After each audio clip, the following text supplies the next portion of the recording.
These are exam questions on complex numbers. So the first question, we asked to simplify I raised to power 2525. To solve this, I have a general formula to solve anything of this form. If you have I raised to power 2n, the answer is either the answer is either 1 or minus 1. So it's 1 if n is even, and minus 1 if n is odd. Okay, we still have I 2n plus 1. It has two answers also. It's either I or minus I. So if it's I if n is even, and minus I if n is odd. So looking at this is an odd number, so it falls in this category. So the answer is either I or minus I. But again, if you take out 1 here, is 2. The last digit is 4. That's 5 minus 1 is 4. So 4 divided by 2 is 2. So it will be even. So my n here must be even. That's what I'm saying. So the answer is I.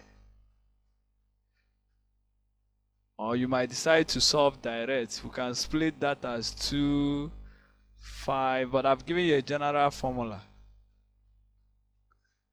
2, 5, 2, 4 times I will give us this. I know we can write this as I.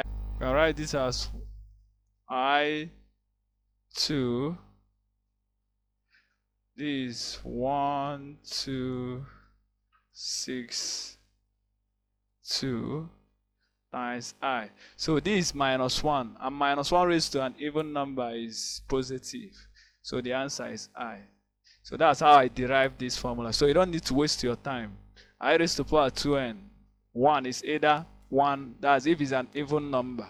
If the power is an even number, use this. If it's an odd, you use this. From there, you now divide by 2, the number by 2, to check whether it will result to an even number or an odd number, to know which one is the answer.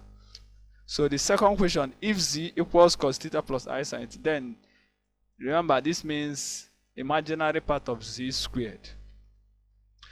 We know that z squared, using our De Moivre's law, z squared is just cos 2 theta plus I sin 2 theta. And you know this is the real part. Why this is the imaginary part? So we asked to find imaginary part of z squared. So the answer is sin 2 theta. So the answer is A. No need to waste time. So the next question, we are given c squared plus a squared is 1. We asked to evaluate this. Just let's multiply both. Okay, we can first write this as 1 plus c, because I have this. So 1 plus c ix. So I will take it as 1. Why this is 1 plus c minus ix. Yes, they are the same. So let me ix because of the negative. Yeah, 1 plus c plus ix. So the same c plus ix times 1 plus c minus ix. So the next thing is c plus is. Just let's repeat whatever that is in the numerator. Why this times this is c plus ix. Why this times c plus minus? This is difference of 2 squared, because of my I squared is minus 1, so it will turn additional.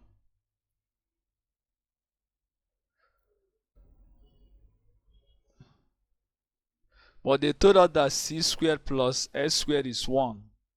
So 1 plus ix, 1 plus c plus ix. This c plus is. They told us this is 1. C squared plus x squared is 1. So what will you notice? This and this are the same. So we are left with c plus ix. So that's the answer. So the answer is A. The next question, we are asked to find the principal argument. principal argument. I told you any argument such that is between this and this, any argument that satisfies this is now the principal argument. So this I squared. I squared is -1. So if you graph -1, the imaginary part is 0. This is real, this is imaginary. So this is -1. So meaning our complex number is here. That's our -1 because the imaginary part is 0. So and if you start from here, the angle is pi. This is 180 pi. So the answer is pi. So our answer is pi. So the next question. So the next one, we asked to find the solution of 4x squared plus 9 equal to 0. This is a quadratic equation. If you could remember, as squared plus bs plus c equal to 0. X is minus b plus minus square root b squared minus 4ac over 2a. So our a here, our a is 4, our b is 0, and our c is 9. So x is now minus b, which is 0, plus or minus 0 squared minus 4, and our c is 9 over 2 times 4. So we have plus or minus, this minus this, okay, let's do it this way, minus 4 squared times 3 squared, so that we can easily picture that. And this 2 times 4. So we have 4 squared. Remember, square root of -1 is I. Y square root of 4 is 4. Square root of 4 squared is 4. And square root of 3 squared is, so 4 times 3 is 4 times 3 over 2 times 4. So we have plus or minus I 3 over 2. Our answer is plus or minus I 3 over 2. So the next question, they told us one of the roots of 0 raised to the power 3 plus 1 equal to 0 is, so this is the nth root of a complex number. So meaning we'll write this as -1. So remember, -1, graphing it in a complex plane, -1. So that's our, so our argument is pi. So meaning that this z cubed equals cos pi plus I sine pi. Yes, because converting our argument is pi. So let's now use our complex, the nth root of a complex number. Do you remember? So for we have 3, so our answer must be 3 answers when k. I'm saying that the nth root.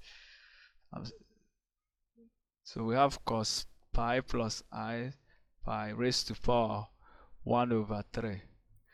So using our nth root formula, the first value which is omega, let's take 0 when k is 0.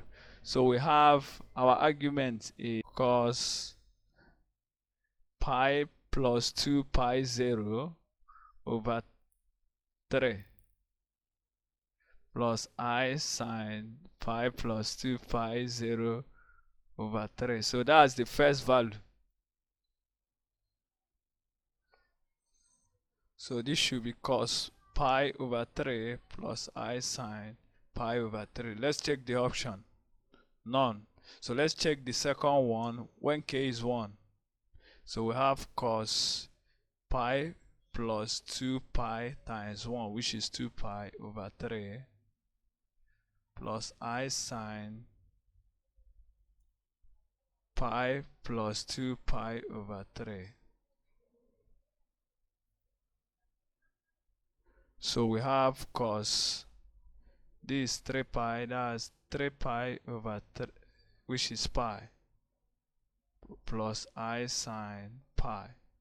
Okay, none. So let's check the last one, which is 2. When k is 2, cos plus 2 pi times that, which is 4 pi over 3, plus I sine pi plus 4 pi over 3.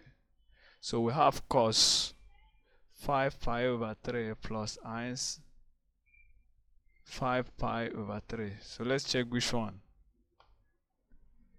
So the answer is A.